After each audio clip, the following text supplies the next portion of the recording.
अस्सलाम वालेकुम दोस्तों, welcome to my YouTube channel AH clinic 1। उम्मीद करता हूँ सभी खैरियत से होंगे।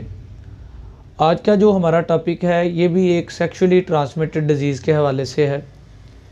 इसके अंदर कौन कौन सी स्टेजेस होती हैं, इसके अलावा ये बीमारी किस जरासीम से फैलती है और इस जरासीम की वजह से हड्डियों की डिकम्पोजिशन कैसे शुरू होती है, यानी कि जिस्म की हड्डियाँ कैसे गलती सड़ती हैं, उस हवाले से हम बात करेंगे और साथ साथ इसकी जो बेस्ट ट्रीटमेंट है उस हवाले से बात करेंगे। आज का जो हमारा टॉपिक है वो है सिफिलिस। सिफिलिस एक जरासीम से बीमारी फैलती है जिसका नाम ट्रेपोनीमा पैलिडियम है और ये इन्फेक्टेड पर्सन से किसी सेहतमंद इंसान को बीमारी लग जाती है। दोस्तों, इसके अंदर 4 स्टेजेस होती हैं।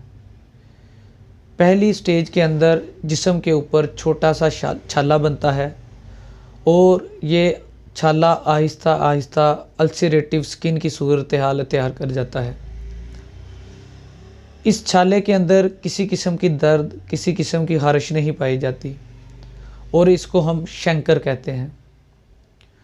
दोस्तों, ये विदाउट ट्रीटमेंट विदिन 40 डेज़ के अंदर अंदर बिल्कुल क्योर कर जाता है और ये छाला उस जगह पर बनता है जहाँ से जरासीम जिस्म के अंदर दाखिल होता हो।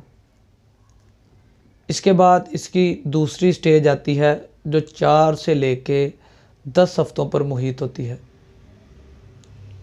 और इसके अंदर जो बड़ी वाज़ेह अलामात मिलती हैं उसमें रैशेज़ आते हैं। रैशेज़ के साथ साथ मरीज़ को बुखार, इसके अलावा बुखार होने के साथ मरीज़ के गले के अंदर दर्द, इसके अलावा मरीज़ कोई खाए पिए तो उसको गले के अंदर शदीद दर्द होती है। उसके साथ साथ हेपेटाइटिस यानी कि जिगर की सोजिश वाक़या हो सकती है, दिमाग की सोजिश हो सकती है और गुर्दों की सोजिश हो सकती है। इसके अंदर एक लेटेंट स्टेज होती है। लेटेंट स्टेज में जरासीम तो जिस्म के अंदर मौजूद होता है लेकिन किसी किस्म के साइन एंड सिम्टम्स डेवलप नहीं करता। मरीज़ के अंदर किसी किस्म की कोई अलामत नहीं होती। उसके बाद लास्ट स्टेज 4 स्टेज आती है। चौथी स्टेज के अंदर दोस्तों जिस्म के अंदर छोटी छोटी गिल्टियाँ बनना शुरू हो जाती हैं, लेकिन ये गिल्टियाँ कैंसरियस गिल्टियाँ या कैंसर वाली गिल्टियाँ नहीं होती, बल्कि ये बिल्कुल सादा गिल्टियाँ होती हैं जिनके अंदर किसी किस्म की कोई दर्द का एहसास भी नहीं पाया जाता। अगर क्लिनिकल इन्वेस्टिगेशन की बात करें तो इसकी माइक्रोस्कोपिक स्टडी की जा सकती है। जिस जगह पे शंकर बना हो वहाँ से सेरस फ्लूइड लिया जाता है और उसको माइक्रोस्कोप के अंदर देखा जाता है और उसके अंदर बाकायदा तौर पर ट्रेपोनीमा पैलिडियम वाज़ेह तौर पर नज़र आता है। इसके अलावा VDRL टेस्ट करवाया जा सकता है। इसके अलावा सिफिलिस एंटीबॉडीज़ करवाया जा सकता है। इसके अलावा TRP या PR टेस्ट भी करवाया जा सकता है जिससे सिफिलिस की डायग्नोज किया जा सकता है आया कि मरीज़ सिफिलिस के अंदर मुब्तला है कि नहीं। दोस्तों, वैसे तो सिफिलिस की बहुत ज़्यादा अलामात हैं और सिफिलिस को एक मियाज़म के तौर पर भी जाना जाता है और जिन ख़ानदान के अंदर सिफिलिस मियाज़म पाया जाता है उनके अंदर उन मरीज़ों के अंदर डीजनरेटिव चेंजेस बड़ी अर्ली आती हैं। इसके अलावा जिस्म के मुख्तलिफ़ हिस्सों की डिकम्पोजिशन वाज़ेह तौर पर देखने को मिलती है।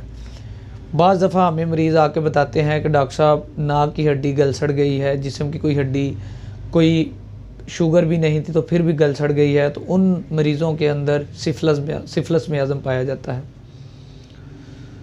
दोस्तों, अगर एलोपैथिक ट्रीटमेंट की बात करें तो बेंजाइल पेनिसिलिन बहुत ही रिकमेंडेड डोज़ है इसके लिए, लेकिन जो लोग इससे हसासियत रखते हों या सेंसिटिव हों तो वो उनको डॉक्सीसाइक्लिन के कैप्सूल खिलाए जाते हैं ओरली।